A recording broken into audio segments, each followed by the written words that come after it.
Castillo de Monsegur. Fijaros que esta cosita de aquí tenía techo, todo lo demás no tenía techo. Aquí tenemos otra vista, ¿vale? Está en una peña, ahora la veremos. Fijaros que es una peña muy característica, ¿eh? Pero lo más importante es esto, el esquema. Resulta que esto es un templo solar. No es un lugar para observar astronómicamente, que es muy diferente. Entonces, estas líneas marcan solsticios, marcan equinoccios, y hay que estudiarlas a fondo para poder comprender eso que ellos llamaban templo solar. Ya lo puedo separar si acaso. Fijaros bien, el castillo de Monsegur murieron 215 cátaros cristianos y murieron quemados el 16 de marzo de 1244. Fijaros que insistieron 2 semanas antes, o 15 días antes, en salir el día después del equinoccio de primavera, que fue el 15. Entonces vosotros diréis, aquí nos estáis diciendo una cosa que no, porque los equinoccios son el 21. Y yo os digo, sí, en el calendario gregoriano, pero en el calendario juliano son de diferente fecha. Por lo tanto, el 15 fue equinoccio. El 16 bajaron cantando y se entregaron para ser quemados. Pero antes, el día 14, celebraron un festival que se llama Manisola. Y esto es la conmemoración del consolamento. Por tanto, tenían su tradición, tenían su fe, y esto fue un ritual en su templo solar. Porque fue algunos dirían, pues esto fue un suicidio. No, fue un fin colectivo trascendiendo la forma material a la conciencia pura espiritual. Escaparon 4 perfectos y escaparon con documentos y lo que fuera necesario. Pero para mí eran los documentos que después se encontraron en René de Chateau, porque marcaba la línea de dinastía que hubo desde los inicios en el siglo I. Si os habéis fijado en la foto, el lugar no es ni defensivo ni estratégico. Aparte de que no fue cuando terminaron los cátaros, porque el fin de los cátaros fue en la fortaleza de Queribús en el 1255. Por lo tanto, aquello fue diferente de lo que después fue el sufí. Pero todo y con eso, evidentemente, había pequeños grupos. O sea, la gran muchedumbre que eran cátaros y que eran perfectos desapareció, pero hubo un perfecto que escapó y se colocó en Morella, porque había un pequeño grupo cátaro en Morella, en Cataluña. Entonces fue descubierto por el conde de Foix y le envió a un señor que era Arnau de Sicre, hijo de una cátara. Claro, cuando viene una persona que también es cátaro, pues el señor que era el último, que se llamaba Guillem de Libasté, pues se lo creyó, pero evidentemente fue traicionado y llegó al castillo de Villerros para ser quemado en 1321. y fue el último que se quemó. Ya no se quemó a nadie más. A lo mejor es que no había. Pero bueno, este señor dijo una frase que ya se había dicho en el Montsegur. Y la frase es: al cabo de 700 años, el laurel reverdecerá. Claro, si cogemos fechas y sumamos 700 años a 1321, pues falta poquito para que se coloque verde. Pero vamos al concepto cátaro. ¿Qué intentaban explicar con su concepto dualista? Era el bien en Dios, elevando el pensamiento, pero el mal en Satanás, dejando los deseos mundanos y el cuerpo. ¿Comprendéis ahora por qué bajaron voluntariamente para que les quemaran? Era su propia fe. No creían en la Trinidad. Por una sencilla razón: Dios, el concepto Dios, si es absoluto, no tiene por qué tener formas. Es absoluto. Después la religión, cada uno tendrá su fe, pero esto es una fe y estamos hablando del concepto. Porque ellos consideraban que el todo y la nada eran la misma esencia. Y esto es una definición fantástica del concepto de Dios. Porque no lo coloca como la Iglesia intenta colocarlo, y que ahora parece que va cambiando y va adoptando nuevas formas, porque fijaros que antes he dicho Constantino I, había el dilema de arrianos y católicos en considerar que Jesús no era Dios, sino que era un gran maestro que pudo hacer de bisagra histórica para que cambiase todo el sistema. Pero es que resulta que Constantino, que era bastante ágil de pensamiento, para que se acabara la historia y los arrianos salieran por la puerta cantando "adiós me voy, porque si no me cortan el cuello", Constantino dijo que Jesús era consustancial al Padre. Y con esta frase los católicos lo tuvieron todo resuelto. Pero bien, yo tengo que decir, vamos a ver, si hubo esta persecución, tienen que haber dos cosas: un pacto y una excusa. Si no, históricamente, como que no es creíble. Y el pacto lo hubo, porque fue el soberano de los Capetos en París, que era Luis VIII, quien empezó la cruzada para cargarse a todos los albigenses. Pero faltaba la excusa. Y la excusa vino con el asesinato de Pierre de Castelnau, que en 15 de febrero de 1202 había discutido con Raimón VI, conde de Tolosa, y al día siguiente pues apareció asesinado. El Papa Inocencio III le culpabilizó, pero hay que considerar que fue como un teatro, porque lo excomulgó, lo volvió a admitir, lo volvió a excomulgar, lo volvió a admitir por 3 veces. ¿Qué pretendía Inocencio III y lo que fuera? Pues sus tierras.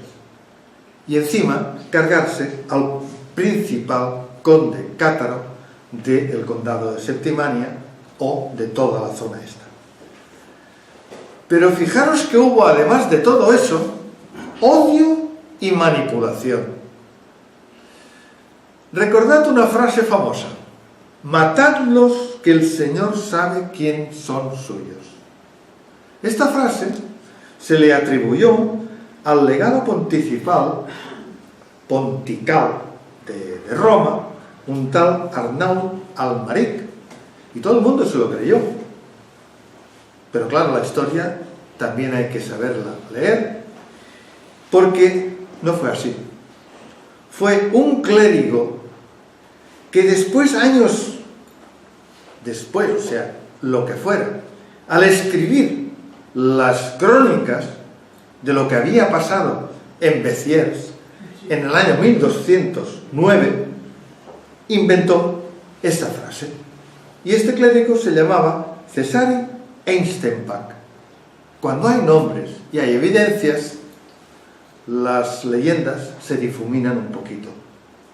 Y hay que dejar la leyenda aparte e ir a una certeza mucho más fiable. Pero fijaros si en un momento dado hubo tergiversación de los hechos, que también recordaréis que la matanza de Béziers, pues fue un señor que, porque los habitantes de Béziers se habían negado a entregar a los cátaros, pues Simón de Montfort se los cargó a todos. Bueno, pues esto es falso. ¿Por qué es falso? Pues porque los de Béziers salieron a buscar a Simón de Montfort para ver si había un enfrentamiento y ganar, pero se tuvieron la mala fortuna de encontrarse con unos mercenarios. Y sabéis que los que van por dinero matan sin preguntar. Y estos señores persiguieron a los de Béziers, entraron en la ciudad y los mataron a todos. Claro, Simón de Montfort se lo encontró todo hecho. Pero hay otra versión, que los cátaros estaban dentro de la iglesia. Y evidentemente ya la historia dentro de las iglesias, cuando hay gente que no interesa, pues ocurren cosas bastante raras. Pero yo podría decir, ¿esto sirvió para sembrar el terror que lo sembró o sirvió para la Inquisición que la necesitaba? Porque las dos cosas sucedieron. Bueno, pues visto desde aquí, tengo que volver al libro de los Hechos, que antes os he dicho que habían dos fechas. Y las dos fechas corresponden al año 37 y al año 44, donde nacen dos niños. Pero entonces significa que hay que escuchar a lo que Marcos en 4/11-12 manifiesta. Para mí es muy importante esto. Dice así: a vosotros os ha comunicado el misterio del reino de Dios. Significa a los apóstoles. Mas aquellos de fuera, o sea, los otros, el pueblo, todo les será presentado en parábolas, a fin de que, mirando, no vean, y oyendo, no entiendan. Esto es importantísimo que esté escrito por Marcos, porque demuestra que había un esoterismo que quedaba dentro de un cristianismo de Jesús en contra de una divulgación romanizada de una iglesia. Pero después vienen los hechos y resulta que tenemos que cuadrar en el 33, donde María Magdalena estaba embarazada de Sara. Viene el 33, hay el martirio de Jesús, y en septiembre del 33, vamos a suponer que Jesús no estuviera, nace una niña, que es Sara Tamar. Pero claro, hay que corresponder estas fechas con lo que el libro de las Revelaciones indica, porque hay una separación en las leyes davídicas y mesiánicas, que significa las de la realeza, no el pueblo judío, en los cuales, cuando hay el nacimiento de una niña, se separa el matrimonio, el padre va a ascender a un monasterio, fijaros que digo ascender, y la madre queda al cuidado de su hijo en una vida monacal, 3 años para una niña y 6 años para un niño. Las fechas corresponden perfectamente. Porque en el año 36 hubo el retorno de Jesús. Y en septiembre del 37 nació el primer hijo, que fue llamado Jesús Justus. Antes he dicho que Pablo había dicho Jesús el Cristo. Por lo tanto, hay una diferencia. Si se hubiera referido a este chico, hubiera dicho Jesús Justus. Porque este chico fue nombrado jefe de la casa de David en Corintio. Significa que la línea era totalmente davídica. Y significa que si esto fue en el año 36, en el año 37, Jesús no había muerto. Lo rescataron. No viene al caso ahora, pero es que en otros libros se manifiesta que hubo una conspiración, y lo digo como conspiración, entre María Magdalena, Nicodemo y José de Arimatea para rescatar el cuerpo de Jesús. Fijaros que el cuerpo de Jesús estuvo, como quien dice, 4 horas solamente en la cruz. Por lo tanto, tiempo justo para que sobreviviese. Se lo llevaron a un lugar que era totalmente de ellos, a una tumba que la historia dice de José de Arimatea. Una tumba que se puede estar derecho. Una tumba para poder sanar durante 3 días, o los que fueran, a un personaje para que pudiera seguir su vida mesiánica. Por lo tanto, después de este 37, pasaron 6 años y en el 44, en septiembre, nació el segundo hijo, tercero de la línea de Jesús, que se llamó José. Y normalmente es llamado el niño del grial. Bien, fijaros bien que en el libro de Revelaciones dice, ascendió. Esta palabra ascendió está totalmente tergiversada. ¿Por qué? Pues muy sencillo, porque Jesús tuvo que entrar en el, digámoslo así, en el, lo que fuera del templo o grupo de los sacerdotes de Melquisedec, y esto estaba en una montaña. Por lo tanto, lo vino a buscar un sumo sacerdote, que el sumo sacerdote era llamado arcángel. Claro, el libro de las Revelaciones dice, y coge las palabras que interesan.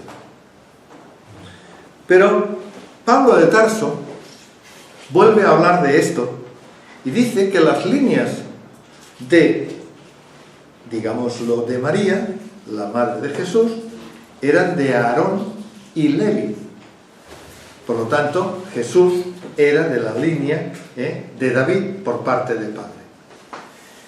Entonces, desde el 33 al 44, ¿qué pasó? Estaban en Judea, entre un estado monacal y los 6 años de retorno de Jesús para procrear con otro hijo.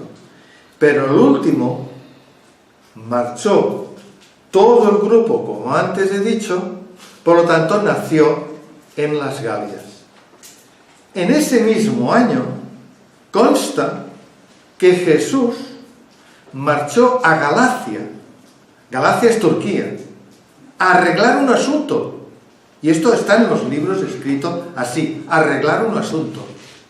¿Qué asunto tenía que arreglar? Si no era precisamente lo que estaba predicando Pablo en contra de las ideas de Jesús, que eran fraternales, eran de igualdad, eran de una trascendencia enorme. Por lo tanto, si hubiera marchado solo, no habría constancia, pero marchó con un jefe de los prosélitos, que se llamaba Juan Marcos.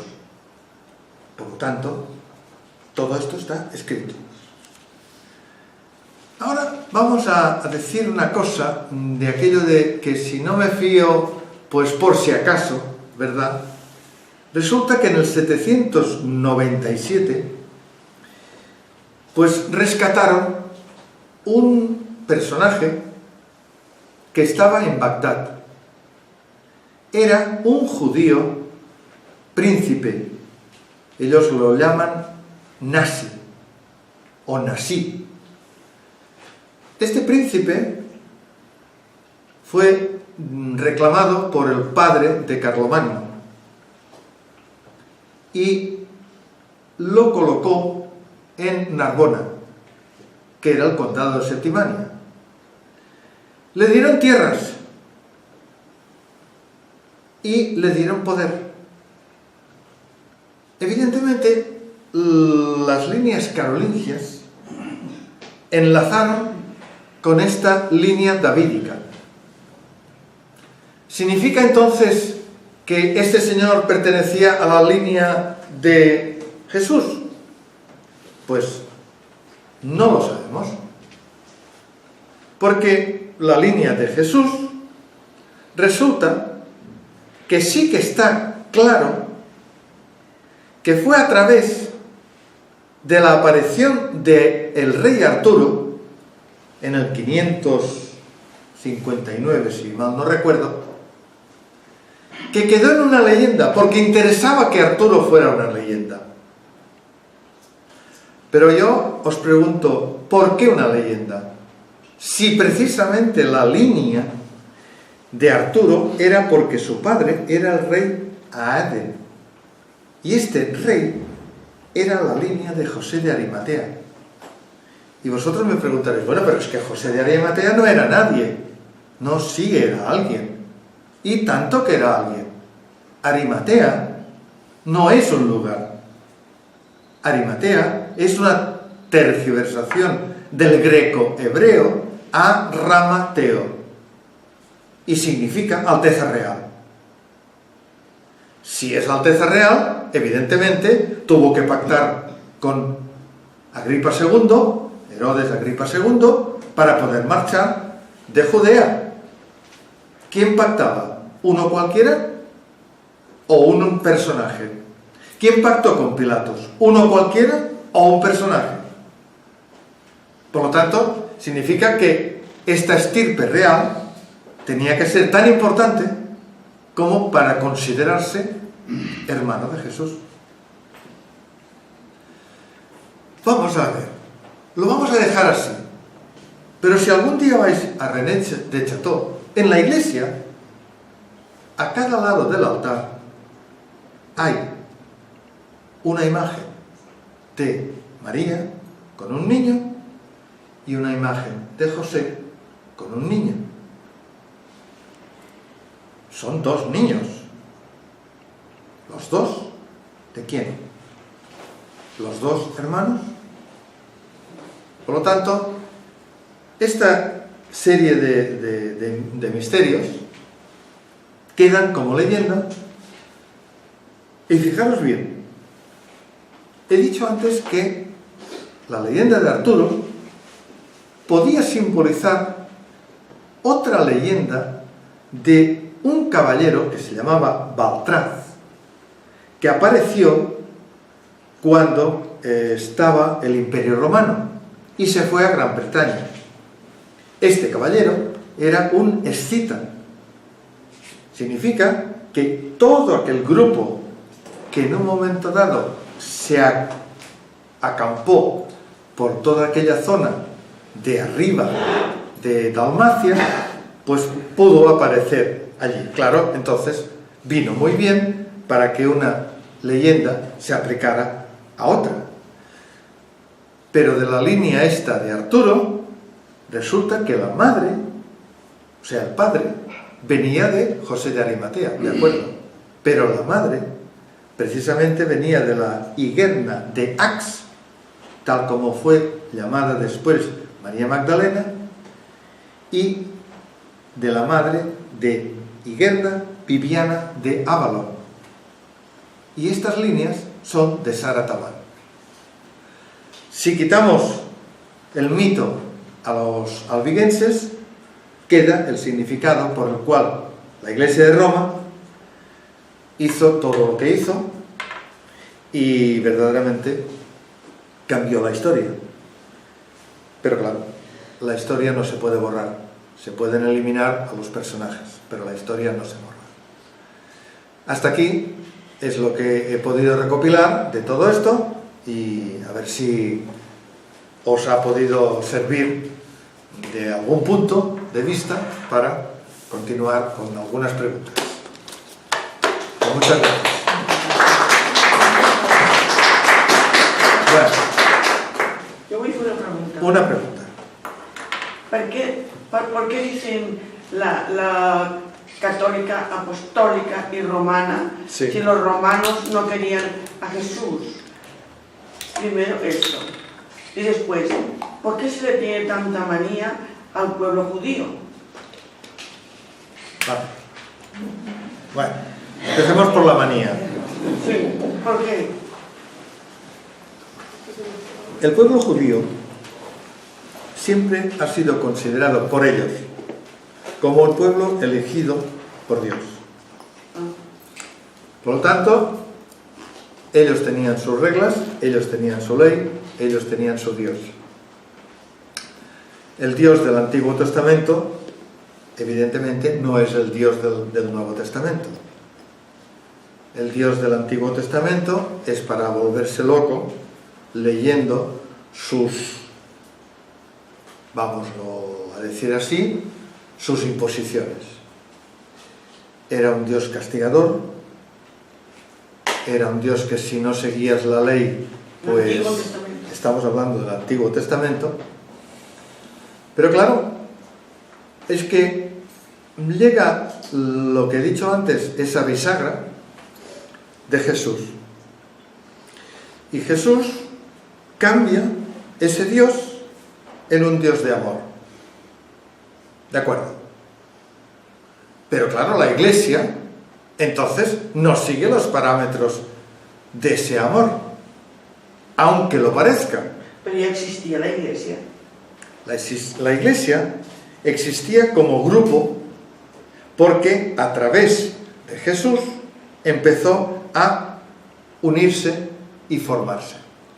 Fijaros, los obispos se congratularon un día, no me acuerdo ahora de la fecha, y nombraron una especie de ley donde los obispos eran lo suficientemente importantes, pero no colocaban a otros obispos que los consideraban fuera de lugar.